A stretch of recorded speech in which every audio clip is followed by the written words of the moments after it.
Welcome to The Power of Culture. I'm Al-Mayasa bint Hamad bin Khalifa Al-Thani. My nation, Qatar, is on a creative journey supporting the talents of a rising generation, reaching out to other countries through the arts and building an entire cultural infrastructure. In each episode of The Power of Culture, I'm joined by a leading artist or architect, philanthropist or museum professional who's part of Qatar's journey. Listen in as we discuss what the power of culture can do. Today, I'm delighted to be joined by Icelandic-Danish artist Olafur Eliasson. Olafur, I first met you at Davos. You and I were on a panel together, invited by Victor Pinchuk. This must have been over 10 years ago. Can you say a little bit, do you remember that panel, about your relationship with Victor and the culture projects that you've done with him? And obviously he's a leading Ukrainian collector, and how that perhaps has now impacted what he's doing given the current situation in Ukraine. Yes, it was interesting. I remember meeting you on that panel. I don't think we knew each other. Victor is, now I think I can call him a friend. I've met him many times since then. We had started back at the time where we met in Davos. I started planning an exhibition in Kiev, where he ran art center around his sort of philanthropic organization. So Victor has a really deep commitment to the voice of culture and the many different languages he, I think, believes, him and his family, frankly, the many different languages that he believes culture is capable of communicating in. So I have been on a few occasions that he has organized where it is of cross-disciplinary nature. I think it's called the Yalta Summit, the famous one, which has, of course, since Crimea has been located elsewhere, but that he's upheld. And I spoke at that among a number of people which were from political or finance or even defense, as I understood it, background. And he would never hesitate to throw in culture or art or poet or music, and have sort of worked on that. And I believe in Davos, that was the context that within a larger frame, trying to set what the future, and in that case, I believe the future of Ukraine would have in its cards. I think that's where we met. That's actually how my friendship evolved with him. Maybe I should mention that I have also just recently maintained my contact with him during the absolutely horrible war in Ukraine. And even though I'm an artist, I'm not really directly influenced by the war as I'm here in safe Germany. But it's, of course, a very troublesome time. And maybe one of the best responses for me has been to be on... it's been one in collecting money or trying to actually fundraise for Ukraine in the war, but also, of course, supported the ideas of what culture in its limited ways is actually capable of, especially in the first 6 months of the war, which has been so unbelievably dramatic and traumatizing. There has been a number of different initiatives. One, for instance, is the Venice Biennale. He organized, or him and his amazing team organized an exhibition in Venice during the Biennale, where I also took part, but primarily with a number of Ukrainian artists, some of which of great sort of prominence that came out and did projects for this occasion. So would you say, or would you agree? I know we have a lot of conversations about the importance of culture and the power of art. So would you say in a situation like this, culture becomes more important, or what is you have a lot of great philosophical views about things, and I'd love for our listeners to hear about why you think and believe culture is such an important sector. Well, I think we have organized our society around, of course, reaching out to each other, collaborating, finding different ways of organizing language so that we can talk to each other. Of course, one big language is around global trade. So there's a huge economical structure around that language. There's a political language about politics and international politics. There's a language about faith and religion and belief systems. And, every sort of sector of our society have its unique languages. And one could say that that goes for cultural sector as well, the culture as such. And interestingly, I think that one of the unique things about the culture sector is that it is an asset to not necessarily agree. Of course, in business or in other sectors, if I can generalize a little bit, it's normally considered a success if you can sort of nail it and have the same opinion. But I think it's widely seen in culture that if you are not necessarily agreeing, if you're not, how should I say? If I say, oh, I like this red color on that painting, you say, oh, you like the blue color on that painting, we can still be friends. And museums or spaces of culture has that capacity to actually host people or groups of people based on their differences, not based on their sameness. And this is, of course, like a very general overview, but that is why I'm very interested in culture as a platform or as a mode or as a hospitable somehow framework in which we can meet and we can share not just what we agree on, but we can also share our differences. And that difference might actually even allow us to better understand each other or to connect to each other. Would you say then that culture is the most democratic form of conversation, irrespective of political systems in place? But I think culture fundamentally has something that we would like to see democracy have. I mean, culture, if you think about parliamentarism, you would want to prevent a kind of binary dualistic yes and no, blue or red or up or down. In a sense, a parliament is one where people sit together and they, based on the electorate base, they would come together and having to agree on what is now right and wrong, what's up and down, what's the legislative sort of framework here. And culture, I think, is a place which somehow performs this parliamentary exercise. A place where you sit and you have a debate, you have a cultural debate, you have a trajectory of discussions, and this might be discursive, it might be very opinionated, it might also be maybe solidified into very unflexible views. But as a matter of fact, I do believe, for instance, a museum holds the potential of acting out like a parliament in a very democratic way, because it reaches out, or it should ideally reach out to everyone. It should be accessible. Culture should be something that is not for the few, but is accessible for many. And coming into a museum or coming into a space of art, a cultural platform or art festival or a poetry festival or anything really, should allow for all people to feel reflected or feel represented or feel that their voice is being heard. And this is, I think, once you dive deeper into art, once you dive into, well, what is it actually culture offers us in society? Once you come into a situation where you say, oh, that poem or that sentence in that book or that dance or that piece of music or that painting or artwork, that actually gave language and it gave form or it gave space. It articulated somehow what I felt, but I had not said yet.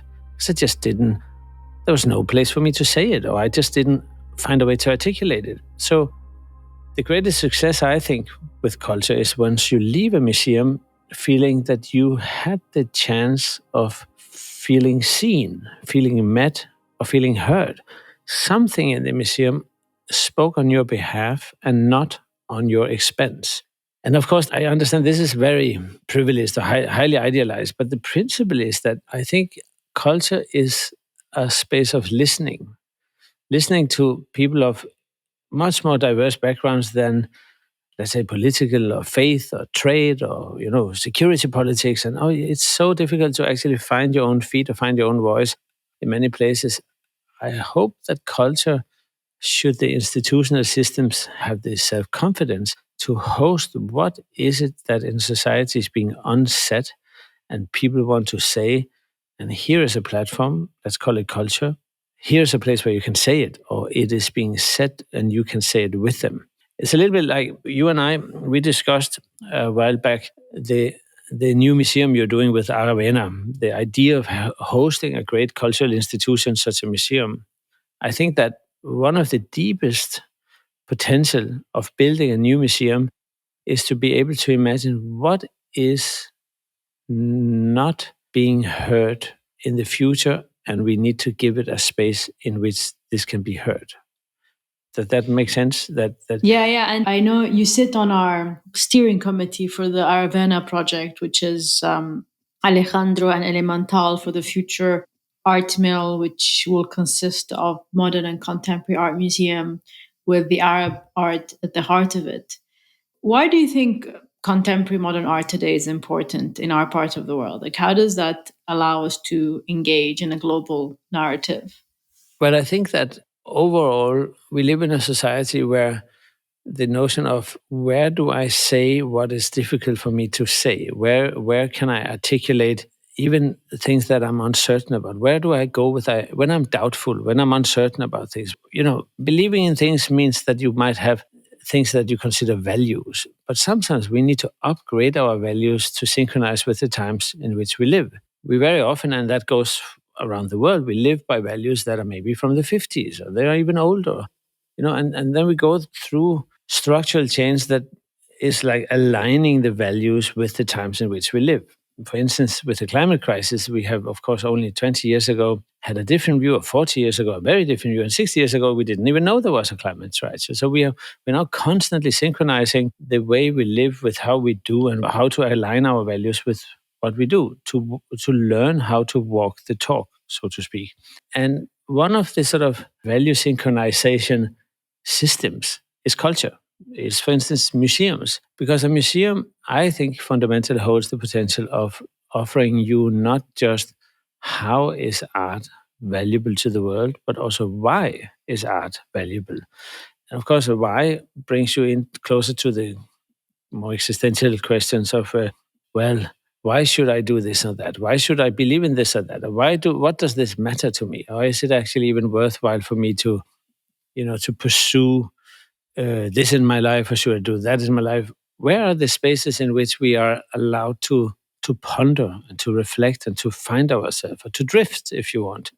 Of course, like for most faith systems, for instance, it's not very popular to say, well, I'm not really sure about where I come from. It's Christianity, and then if you don't really go to church and say, well, I think that's highly debatable and negotiable. I mean, of course, the church would welcome that to begin with, but and I'm sure that goes in your culture as well. That there's a certain, I think, need for spaces in our society where you can go and just find out for yourself and to sort of listen to oneself. And I do think at the end of the day, looking at a work of art is actually looking at your own way of looking at a work of art. And so you're sort of seeing your way of seeing. And this is, I think, listening to oneself. And it's not easy. It's hard work. It's not going to a museum is not going to an amusement park. We might just get that straight out. But if you want to go to Disneyland, you should go to where Disneyland is. Art museum is about looking in. It's not about escapism and sensationalism. Yeah, I agree. I remember when I first saw your work, and this was, I believe, before we met at Davos, which was at the Brooklyn Bridge in New York, which is why I really wanted you to come to Qatar and do an installation like the waterfalls in New York, which never materialized. But why and how did you end up doing that installation at the Brooklyn Bridge in New York? It was interesting. There was something called the Public Art Fund, which was a private initiative philanthropically organized about donations, where they do artworks around the city. And at the time, they were quite close to the mayor. There was Mayor Bloomberg, Mike Bloomberg, and he was very engaged with art. And I had made a proposal to make a work around Manhattan, on the periphery on Manhattan, with something with water or light or something. It was a debate going on actually for a couple of years. And then I said at some point, well, let's do some waterfalls. Why don't we do that? Because they are always nice, but there's something more to waterfalls. And that is that I think we maybe sometimes live in places where we take things for granted. And Manhattan, to a large extent, sees the water as the negative space, like the void between downtown and Brooklyn, for instance, right? There's just that flat void with water in it. You can sail a boat on it, but other than that, it's not really detectable as a space. So I wanted to do something that turns it around and make that negative space, that void, into what is valuable, what is being recognized, and then maybe look at the Manhattan and Brooklyn as the as the less interesting space. That's a sort of rough way to say it. But I think it's nice about a waterfall or falling water is that when you look at falling water, of course, see the waterfall, you also see how far away it is, interestingly. And I know this from my native country, Iceland. Looking at falling water, you can tell if it falls really slowly, and it takes a long time before it hits the water surface below it, then it's a very tall waterfall. And if it is falling very fast and falls down into the water, boom, then it's a smaller waterfall. So if you're in a landscape that is somewhat hard to embody or hard to read or hard to understand with your physical body, sort of you're standing on the East River in Brooklyn, you're looking over at Manhattan and you just go like, God, what are these high rises? What is this? It's funny to say because, of course, Doha has that kind of aspiration of becoming this sort of pompous group of high rises also. But what is it actually? How big is it? Why is it made so hard for me to physically engage with? And once you see a waterfall and you realize, oh, look at that tall structure with the water falling, it is really falling slow. The wind is carrying it away. I sometimes think it's important to sort of tell the nitty-gritty of all the sort of small artistic and very rudimentary ideas. But alternatively, the size of things are defined by economical interest, about real estate prices, about the high rises, about a manifest to power. It's about there is a degree of disembodiment in the many architectural ways that our spaces are defined. And by doing so, they become less public. And that, I guess, was my modest punchline is it is an attempt from me to actually claim back a space that has been taken for granted and make it public and give it to the people by simply saying, this is your size and this is the size of the space and you can relate to it. Yeah, I really now understand you better and how you work, because initially I thought if he did waterfalls in New York, why not do waterfalls in Qatar, being a peninsula? But it's very clear that you like to work with the natural ecosystem and try to enhance it. But I invited you to Doha and it took you years to make it. I know you're one of the most in demand artists and you like to take your time and make sure people really wait for your intervention, because I think you really take a holistic view of what it is that you want to be doing. But tell me honestly, because then once you came, things moved very quickly and you got really invested and engaged with what we're doing. And that's going to be showcased in the fall and in the spring of next year, with first your installation in October and then your exhibition opening next March. What did you think in the end? First of all, I consider myself lucky to get the invitation to come to visit Qatar. So thank you for inviting me in the first place. I don't think it really took that long, a couple of years. I mean, the first exercise, I think, was to unlearn all the things that I thought I knew about a country. I was a guest and I come as a humble visitor to learn and to learn from the culture and from the tradition. So as you remember, I started out by simply getting tours of the museum, getting tours of specialists, archaeologists, and mineralogists, geologists. I met scientists who worked with the desert, and which turns out, of course, to not just be a desert. It has plants, it has birds, it has many things in it, and there are heritage sites, there are historical sites, there are sites that has one meaning and sacred sites that has other meanings. Of course, the more time I got to spend there, the better I understood the legacy of the country, or the trajectory of the many, many, many stories that are piled up on top of each other. So, and in that process, I also familiarized myself with the current sort of regime that you have. I met the Minister of Environment. I also met the Minister of, is that how do you call it? Energy. Minister of Energy, yes. And I was fortunate to meet your brother, the Sheikh himself. And of course, I was also very clear about my ask, and I appreciate your help here in terms of, evidently it would not have been possible without you pushing me. I had a great day with the Qatar Foundation looking into all the work they are doing. So what I can say is that I was hosted in a way where I had access to a lot of information that I did not know before. And this was interesting. Of course, I also, as you very well know, had wonderful and plenty of opportunities to raise my critical voice about things that I disagreed with. And we have had so many interesting discussions about cultural differences and about cultural sameness. And it's actually, I'm very grateful for this sort of honest exchange we have had. As I've said to you, you are my favorite sheikh at this point. Sheikha, I should say. Can I go back to your visit to Qatar Foundation? You also visited the Qatar Science Technology Park, which in my opinion is one of the most impressive research innovative centers in the country and probably under the radar of many. That's where we have all the research centers for ExxonMobil and all the other energy companies, as well as car, like Rolls-Royce has an incubator there and so forth. What were your impressions when you visited the Qatar Science Technology Park? Yeah, so among other places, the Qatar Science and Technology Park is one of, incredibly important work. It's also one which is being funded immensely, and of course, I welcome the science looking into supporting various ways of reconsidering the current way of doing things and coming up with future solutions to, for instance, environmental challenges.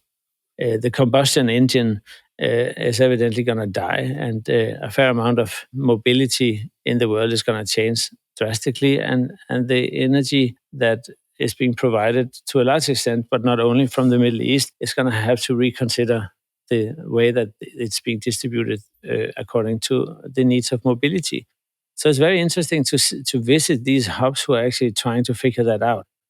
You see, now the question is, to what extent is the amount of science that is being done for the actual scientific part? And I'm not being accusative, or is it done to greenwash the amount of bad branding that is evidently on the horizon for big oil companies, like you mentioned a few, but essentially we're looking at such a drastic change in time. And of course, and this is a little bit beyond my actual speciality and so on, but I have opinions and I'm quite opinionated about it. When a guest like me comes by, and you know that from firsthand visiting these places with me, a part of me is impressed, but part of me is also skeptical as to the accountability to, is this just show off? Because the wealth of some of these, for instance, oil companies, are of such dimensions that a small visionary center with a bit of combustion engine reconsiderations is not really proportional to the scale of the challenge that we're facing in the world. And I say this as I believe that this is one of the many healthy discussions you and I have had. And we have, I think, started out disagreeing more than we do now. I think I have, and I'm grateful for having learned actually quite a bit. I would like to consider myself still naive, but a little less naive than I was. And I've come to use some of that knowledge in my artworks. And, only just the last year, for instance, the country in which I live and from where I am, out of Berlin, out of Germany, has come to collaborate much closer, due to the war in Ukraine and Russia, much closer with Qatar. And it's interesting because I had some friends in Germany this might come across a little wrong, but who were like questioning whether this was an environmentally sane collaboration that I was involved in. And within a year, the very same people were actually, and I know this is a complex and a trivialization of something much more complex, but I just think the dialogue and looking at things up close and keeping accountability in mind is something that I think have been extremely learningful for me in Qatar. So yes, I've been very impressed. I've been impressed with the wealth. I want to see a long-term accountability way of being impressed as well. But I plan to stay around for long enough time to follow through with that.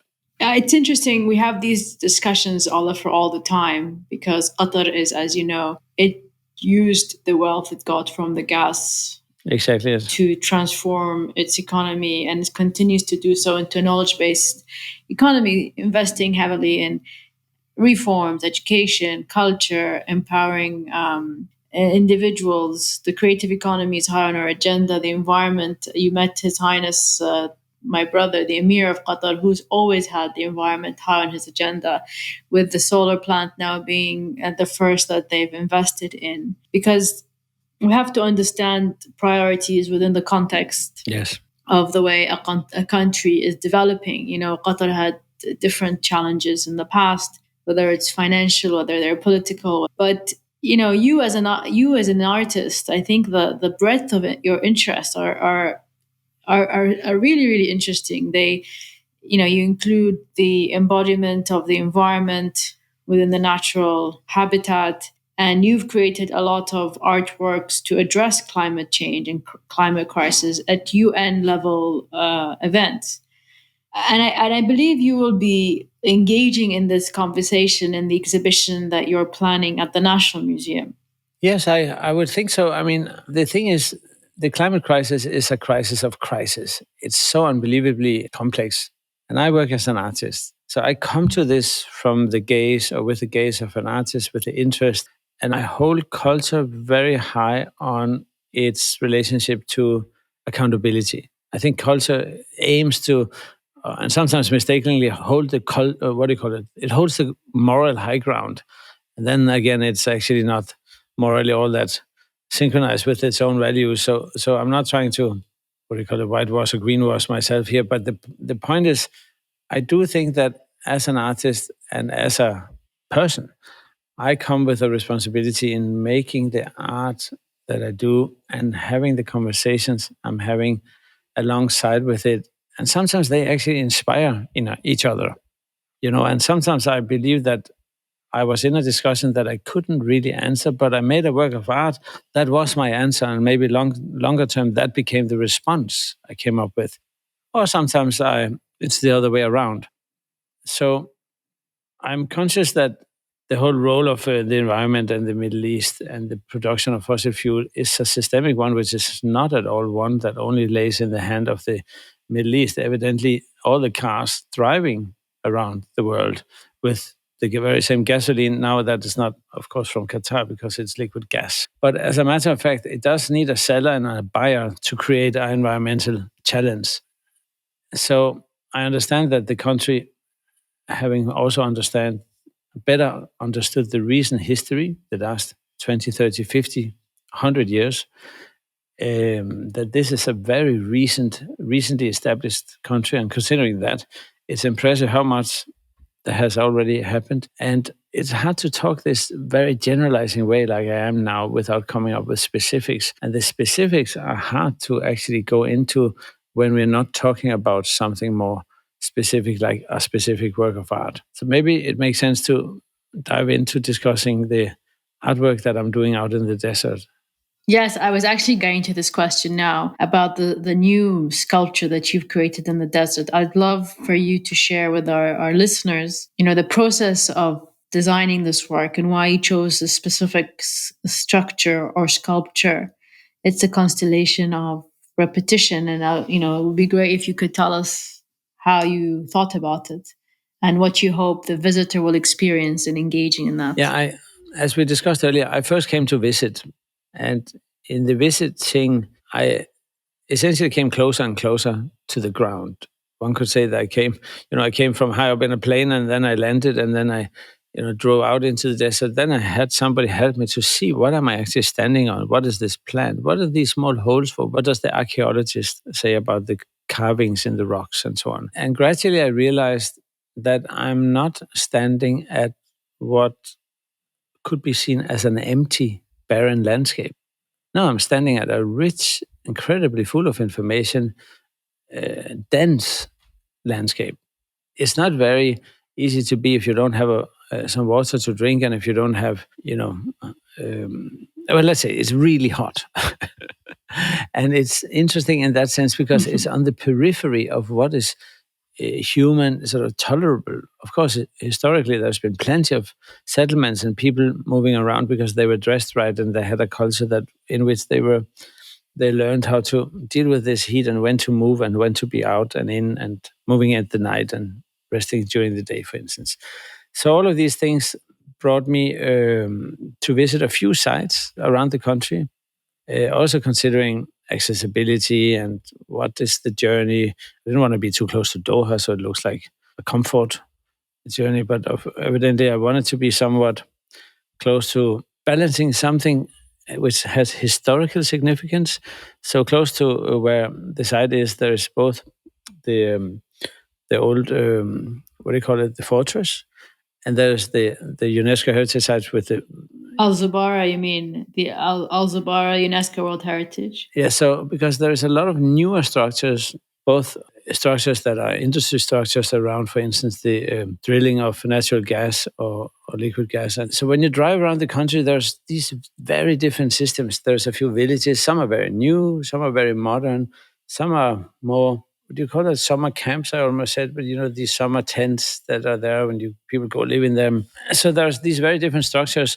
So I wanted to be at an interesting proximity to a number of different ones, but primarily I also wanted to be closer to something which has historical significance, like something that is more than 50 years old or 100 years old. And that's actually how I chose the site. And the quality of that particular site also is because I think it's about 1.5 kilometers from the ocean. And there is a nice later part of the day when the sun gets setting, there's a nice shimmering effect. The sun sort of, I guess, goes across its own heat on the land. So I found this site actually particularly beautiful when I was there. So, on top of the Zubara UNESCO World Heritage Site, which is the one that inspired you to consider a location, we are also actually inaugurating a heritage village, Ain Muhammad, which is the site of where you have your new installation, and the recently restored village by the original tribe of Al Naim. And I think this is fascinating because when we were talking to you and we did this installation, we didn't know the time scale of the restoration of the Ain Muhammad village. But I think there's a very unique connection here between the heritage site itself, where the family that will be managing this, the original family, will be teaching young and adults the traditions of our ancestors, whether it's in camel riding or falconry or poetry. And then we have your very contemporary culture across from that. How does that make you feel? Well, I think that when visiting heritage sites, we don't actually go back in time. They have been made contemporarily available to us. And, of course, I think when doing that, pay attention to how to do it without it becoming all about sort of experience economy and so on. How do we actually reintroduce some of the historical sites there without turning them into theme parks and so on and so forth? So I was very curious to see how to actually do things respectfully and then still making it available for tourism, so it's not like completely closed off. And so these are interesting questions to which I have being a layman, I don't have direct questions, but I was interested in the fact that there are very new structures. The road systems are generally new of very high quality, but there's also new, not so close, but there's a military compound not so far away, and that has a certain architecture. There's a village settlement in the other direction, which is newer houses. And then there's these old historical, some of which are very famous and quite unique. And all of this has to live in coexistence. And I'm interested in that sort of blend. And my artwork, I think, if one could say some is from the past, some is in the present, I'm almost tempted, but I won't say it, to say that the artwork is more like something from the future because it doesn't have any form or function that subscribes to, I have to do this, I have to do that. The artwork that I've done there is so abstract. And, you might actually park your car and walk the 100-meter over to actually see it, because from a distance you wonder, is this actually even really art? And you stand there and I personally think it's really impressive. I'm so excited about how it turns out because it somehow eludes that there must be something really important going on. But it is incredibly unclear what it is until you realize the most important thing here is my experience of the actual site. And to some extent, the artwork is also about that, because it brings to your attention a huge mirror elevated above ground and several meters across, almost like a canopy or a ceiling under which you can stand. And the mirror, you look up, and all you see is the ground on which you're standing and yourself looking up, of course. So the mirror is 5 meters above the ground. This means you're looking up 5 meters to the mirror and then down 10 meters in total, right? 5 up, 5 down. So you see yourself from 10 meters distance in the context of the shadow from the roof under which you're standing. And it's a circular mirror, it's a circular roof. And that, I think, gives you a very beautiful, a very aesthetical, if you want, sort of view of the sand or the stones or the sort of small plants and the life in the desert. Maybe there's a little bit of wind and the sand will be blowing around a tiny bit. And I think I really find it quite aesthetical, as all you see is what was already there in the first place. And of course, to amplify the experience, there's a structure, some kind of metal rings, and this is really something one has to see, that is organized, because there's more than 20 giant mirror roofs. So you can walk around almost as if you were in a village, almost like it could have been circular tents for that matter. It could have been a kind of a tent camp or a village of some sort that has, this is maybe only the shadow prints or the footprints or the fingerprint of what could become in the future or was in the past some kind of architectural structure. It might also resemble a little bit of the many industry compounds with tubes and tanks and these things. So it has, I think, a nice blend of the many different DNA parts that compose sort of Qatar.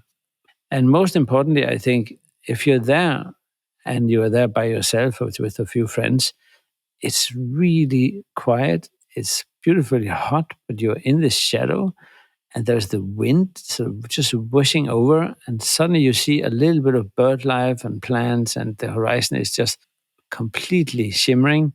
So I think you also realize you might actually very well be inside of a Fata Morgana, or inside of some kind of mirage, or inside of an optical phenomenon, an optical illusion of sorts. This is very much in the spirit of my work in general and the works I've done before, which is using light, humidity, temperature, the natural environments or the natural phenomena. And you being there is, of course, the most important part. But Oliver, let me talk about the process of a lot of, for artists who are listening in and who inspire or aspire to be like you one day. We've been going for months now thinking about a title for the work. Mm-hmm. What considerations are you making when thinking about the name of the work for the sculpture? I don't even think I can call it a sculpture because, there are multiple installations and repetitions, but where are you at the moment with the name and what are you thinking about? See, now the title allows me a little bit of steering people's attention. Of course, they might not even know the title by the time, and I'm not gonna put the title in the face of the people when they get there. But some people might look for the title in order to better understand what on earth, quite literally speaking, are they actually looking at. So you could say in a classic, more modern sculptural tradition, you would say curved steel tubes. You would reference the material, the monumental nature of it, the sheer size. You could use a title that has somehow monolith or obelisk, or the title you can use to solidify. You can also use the title to dematerialize. So I've chosen to say what is really important here is the experience of the local environmental conditions, the passing of the sun, the wind, the heat, just the kind of light breeze, the sort of the way the sun travels across the sky. And bearing in mind, I was very curious about the historical tradition of navigation in the desert, the stars at night, and the way that the sundial was important. What is a compass how do you navigate in the ocean of the desert? And I wanted to somehow find a title that was actually addressing something closer to what you don't see, but what you maybe feel. So the title, I have actually made the title. I'm not sure everybody has understood it yet, but the title actually is Shadows Traveling on the Sea of the Day. And the shadows that are traveling is evidently the circular shadows from when the sun is high on the sky. The shadow of the sculpture, the shadow of the artwork, is it in the title. So it almost suggests that what the artwork is not the steel, the mirror, the structure, or the stuff in the desert. Maybe the artwork is the consequences of all of that. Maybe the artwork is not what you think it is. Maybe the artwork is your experience of it. So personally, shadows traveling on the sea of the day. And the sea of the day, I had a friend of mine who speaks the dialect of Arabic that is understandable across Middle Eastern dialects. And I believe that the word safar, it comes from travel. And that can also mean, if I understand it right, it can also be about learning new things or getting revealed. Safar, the word travel. That's safar. That's correct. Well, how would you say that shadows traveling on the sea of the day? How would that sound in Arabic? سفر الظلال في بحر النهار. That's the Arabic version that you were talking about. But Oliver, I want to go back to you as an artist, because we spoke about perhaps this is something you might revisit when we inaugurate the sculpture. But you consider your first artistic breakthrough as a breakdancer. What took you there, and how did you become the kind of artist you are today? In puberty, I already had a great interest in becoming an artist, but I felt my hand dance with my pencil on the paper wasn't really doing it for me. So I started breakdancing. It wasn't really, I don't think it was a choice. It was more like a fashion phenomenon or subculture that sort of popped up in Denmark at the time. Later, I kind of, within a couple of years, I got really good at it because I guess the kind of nerdiness that is needed for electric boogie was exactly what I was capable of manifesting. But maybe more importantly, what I learned was that I could, with my body, render and maybe even change the space in which I was moving through or dancing. I could, by being a more or less robotic piece of machinery, I could somehow alter the perception of what happened to the space. Not, I'm not claiming any particularly skillful ballet type of skills or anything, but I became conscious, more importantly, about even having a body. And that was a part of architecture. So when I started art school very much like from the lens of being a past dancer. Of course, breakdance was to a large extent a kind of a, this is mid 80s. It was, put it this way, it was an interesting subculture, and it came out of New York, where I see a social framework for it, which makes it very interesting. But by the time I came to Denmark with white gloves and sunglasses, I wasn't really much more than a kind of a trend of sorts. But it made me practice hard to achieve something, and that turned out to be a good learning. When I wanted to be an artist later, I realized that it does take a little bit of effort in order for you to achieve something. So, for instance, the piece we have been discussing now in the desert, I think that's a great stage for dance. For instance, I mean, I would like to dance myself when I get there. Not sure. So should we expect you to break dance at the opening of this sculpture? Yeah, no. Maybe the night after or the night before, and maybe not break dance. Maybe more like dance and break a leg, kind of dance, but not. In all honesty, to actually have the courage to claim one's own body when looking at a work of art or when standing in front of an artistic installation or being in the theater, watching a theater on stage or the music performance, to actually be physically present also to music is something that I think is so wonderful. Or even, as I understand, in a culture where calligraphy is so unbelievably important, the calligraphy is like a dance, essentially. You can write it in the air in front of you, and it is just so fundamentally super beautiful to see a calligraphic scholar somehow writing out the letters in the air with the hands. So when I say dance, I speak of it in this way of, adding narrative renderings to the space in which we live. And these are the exact cultural dimensions that I started with in the beginning of this conversation. These are the things there's no room for that anymore. Where do you go if you want to see a person doing air calligraphy? What public park has in itself this sort of platform where people can go and do things like that.